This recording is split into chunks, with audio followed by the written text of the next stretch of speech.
5 месяцев назад на одной из центральных улиц Баткена у коммерческих объектов начался демонтаж лестницы порогов, которые вышли за красную линию. Так городские власти намеревались расширить пешеходную часть дороги. Спустя время владельцы начали обратно устанавливать пороги, объясняя это вопросом безопасности своих клиентов.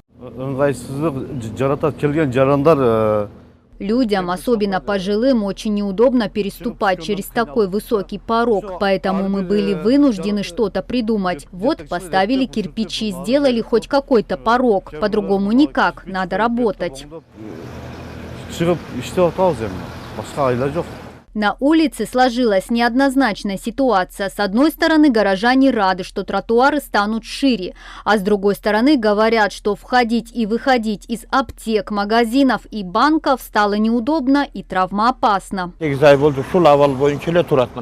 Прошло 7 месяцев, как снесли эти пристройки, а состояние улицы прежнее. Как было зимой, так и осталось. Можно же пригласить специалистов, архитекторов и решить эту проблему. Выбрать компанию, которая сделает все входы одинаковыми. А то одни владельцы ставят кирпичи, другие поставили у порога доски, третьи пескоблок.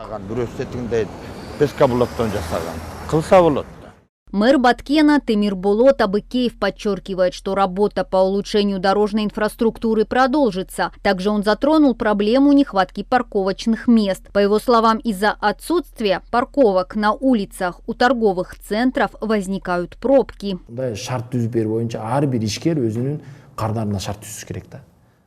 Каждый предприниматель должен все предусмотреть и тем самым создать для своих клиентов условия. А что мы видим? Они строят впритык к красной линии. В итоге лестницу или порог им приходится выносить за красную линию, тем самым нарушая закон. Все эти незаконные пристройки мы снесли. Работа по решению этой проблемы продолжается.